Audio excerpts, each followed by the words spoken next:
Alright everyone, red alert, Elon Musk coming out and acknowledging, Twitter might actually go bankrupt because, so many investors are pulling out of the company. Billions of dollars of revenue have been lost on Twitter. Since Twitter is just known as a dumpster fire anyway, I'm actually enjoying the spectacle. I don't think Twitter stops existing or gets offloaded by Musk or so. I mean, he's not going to sell it at that massive a loss anyway. I don't think that doomsday scenarios are going to come into play when it comes to Twitter. What it will force is a reorientation of the direction in which the company goes. I would like to point something important out here, and I don't see anyone else mentioning it. Myself included in this rather short list of people. There are people out there that believe that the ad-driven internet sort of model is a non-working one. Elon Musk has said it for years as well, although I think I was saying it a decade ago. So, by around the time that I made my no ad pledge on YouTube, that I would never take Google AdSense for any purpose other than super chats, that was a long time ago.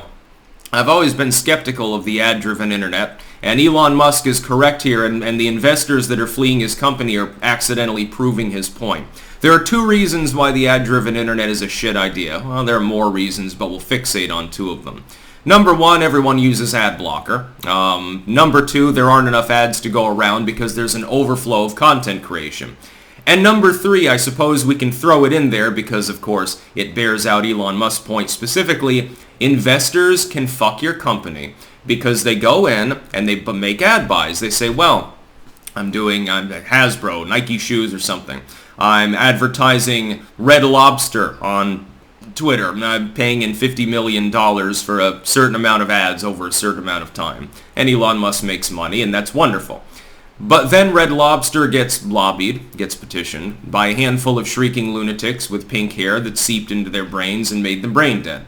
And they say, well, there's problematic stuff on Twitter. We better pull out our ads. Oh, well, yeah, you're only $50 million short because Red Lobster wants to sell its Lobsterfest biscuits elsewhere now. They're advertising on Meta. Oh, wait, that's dying too.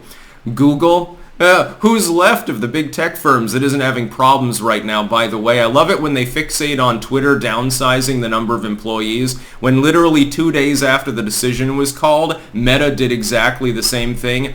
For some reason, that got a lot less attention from the politically minded pundits of the tech world. Anyway, there's your problem.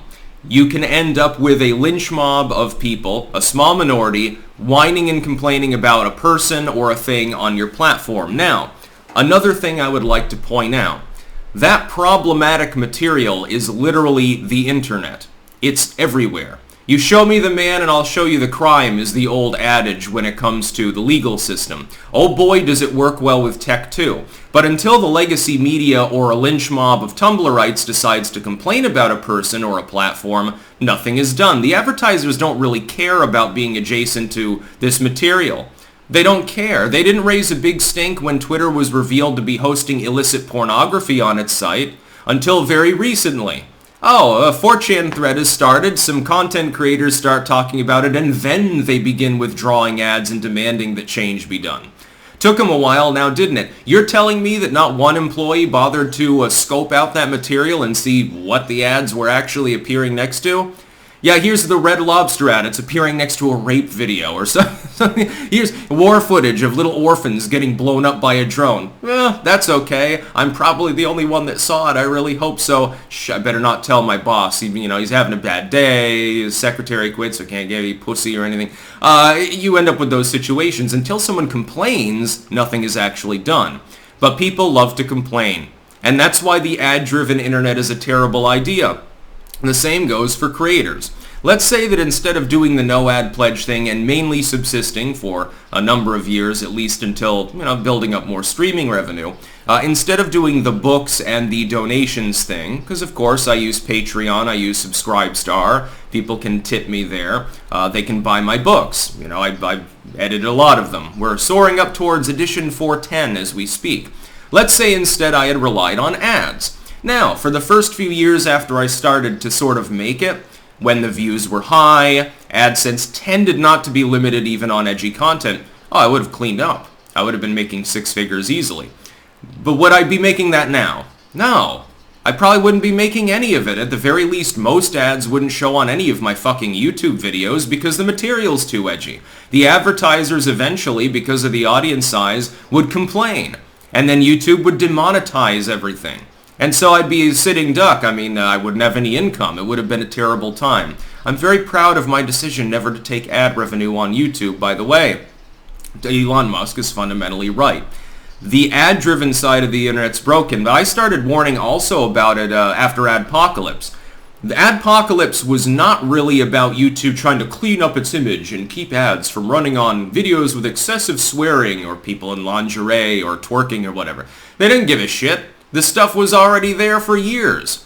It's just nobody was thinking about it at the time. The Lynch mob mentality hadn't really seeped into the internet as much. No, the real problem was that they ran out of ads. There weren't enough ads to serve out to the main creators. So they decided to squeeze out the 90%, so they're not getting any ads, and to squeeze out some of the edgier creators so that the non-edgy ones, the ones that, you know, have on-demand shows and shit, would get priority status, and they'd have plenty of ads. They'd make more money.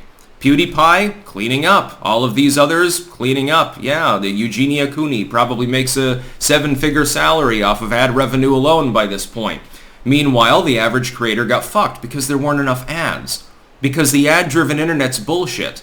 There are always going to be too many content creators and too much content to serve the ads on without squeezing out segments of that user base, thereby limiting content creation. Yeah, if you're going to do it for free or something and you just don't give a shit, you just hook up your webcam and go, that's perfectly fine. And they have no problem with you doing that. But you're not generating revenue. Oh, you are for the site. You're driving people to it. But you're not getting a cut of that. Elon Musk has been proven correct by the fact that the advertisers are participating without any changes so far really being made to the site, by the way, in a boycott of Twitter. And of course he's threatening to retaliate against them. That would be quite fun. I don't know how effective it'll be, but it's worth a shot. Hey, McDonald's stock went down 50% today because people said they're taking a week off from eating Big Macs. That'd be funny. And I hope that he does that too. But I mean, he's not wrong. He's been warning about this model for years. I've been warning about it for over a decade now. There were some other people that warned about it. They were all surprised when Adpocalypse happened. They thought it was YouTube trying to censor people. No. It wasn't about censorship. It's about the very model of an ad-based internet simply not working. It's never been working. Only a handful of websites and services are capable of breaking even with that model alone. Most of them have other revenue sources anyway. The whole value of the internet is effectively partially a mythology because of this particular methodology being employed. Just saying the next tech crash is coming at some point in the indefinite future. That's about all. Peace out.